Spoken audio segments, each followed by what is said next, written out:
ìbàrẹ̀ olódùmarè ọba àjíkí ọba àjíkẹ́ ọba àwọn ọba kábíyèsí afọpẹ́ àtìyìn fún orúkọ yín. A dúpẹ́ lọ́wọ́ yín fún ààbò, fún ìbùkún, fún àánú yín lórí ayé wa, lórí ayé àwọn olólùfẹ́ wa nílé, lórí ayé èmi ọmọ yín náà. Bàbá mi ọmọ afọpẹ́ àtìyìn fún yín, Olúwa ẹ ṣeun. Ẹ̀yin tèmi nílé, mo mọ̀ pé ẹ tí ì gbàgbé mi, èmi ọmọ yín náà ni, àbúrò yín, ọ̀rẹ́ yín, olólùfẹ́ yín, àyànfẹ́ yín.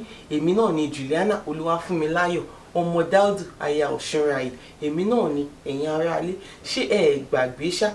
Àdẹ̀kù ti gbogbo COVID-19 tó ń lọ nílẹ̀ yìí. Mo gbà ládùúrà fún wa pé lẹ́yìn gbogbo ọ̀rọ̀ àìsàn COVID-19 ní agbára Ọlọ́run, àáká ẹbí wa àní dín lágbára Ọlọ́run. A túbọ̀ máa lé sí nínú àlàáfíà, nínú ìbùkún, nínú ayọ̀, nínú oríire, nínú ìfọ̀kànbalẹ̀, nínú ìgbéga lágbára Ọlọ́run. Àní dín nígbà kọ̀ọ̀kan. Ẹ̀yin aráalé, ẹ má gbàgbé o. Ẹ mọ̀ pé mi ọmọ yín, mo ní wá sórí ètò yìí kí n má sọ̀rọ̀ ń pa Opsy Imagery TV. Torí lórí ètò Opsy Imagery TV lẹ́tí máa wo ètò ìgbàlódé. Ètò ìgbàlódé ò dẹ̀ tí ì bọ́ sópin. Ayé ń lọ ibi gíga, ibi gíga gíga gíga gíga gíga gíga láyé wa. Ayé máa lọ náà ní lágbára Ọlọ́run. Ètò ìgbàlódé ẹ má gbàgbé láti máa wò.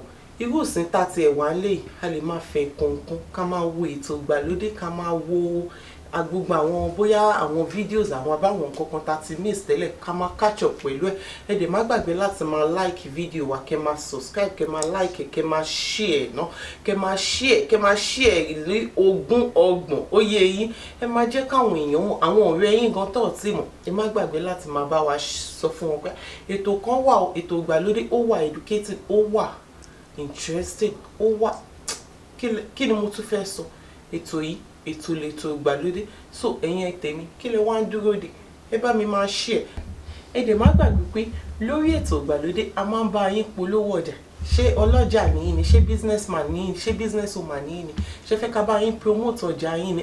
Ẹ mọ̀ pé àwa amọ̀ yẹn ṣe, expertise ni wá lórí yẹn. So kí ló wá kù? Kí lẹ̀ ń dúró dè? Ẹ tètè gbé àwọn ọjà yín wá ká bá yín polówó ẹ̀, ká bá yín polówó ẹ̀ fáwọn alágbàtà lóríṣiríṣi kó lè máa mọ̀ pé bẹ́ẹ̀ ni ẹ̀yìn wá ń ta. Ẹ̀yin aráalé, ẹ dẹ̀ mọ̀ pé àwa a máa ya fọ́tò lóríṣiríṣi. Ẹ mọ̀ pé sọ́mà ti fẹ́ dé tán báyìí.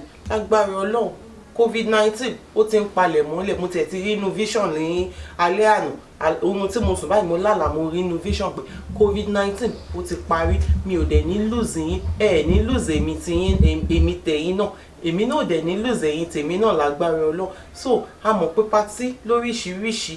Ṣé wedding lẹ fẹ́ ṣe ni? Ṣé graduation ni? Ṣé introduction ni? Ṣé kómọ ni? Ṣé baby shower ni? Ẹ mọ̀ pé àwa wà ń bẹ̀ fún yín. Ṣé MC lẹ fẹ́ ni? Ṣé photographer lẹ fẹ́ ni? Ṣé video lẹ fẹ́ ṣe ni? Ẹ mọ̀ pé gbogbo yẹn we got you covered. So ẹ̀yin aráalé, ẹ lè pè wá sórí 240-355-8103 àbí 202-413-0750. Ẹ lè pè wá bó jẹ́ gbogbo àwọn nǹkan tẹ́ fẹ́ book lẹ̀, ẹ tètè máa pè wá sí so that àdẹ̀ ní fún charge yín owó kékeré. Àwọn ò ń fi owó lé customer lọ. Owó kékeré tí ò ní ní lára òun la máa gbà lọ́wọ́ yín. Ṣé yé yín ẹ̀yin aráalé? A tún lè fún yín gan lọ́fẹ̀ẹ́. Àná fẹ̀sẹ̀ ní agbára Ọlọ́run tí COVID-19 bá parí, a tún pàdé láyọ̀ àti àlàáfíà. Èmi lẹ máa rí, ẹ̀yin ni mo máa bá. Thank you. Bye.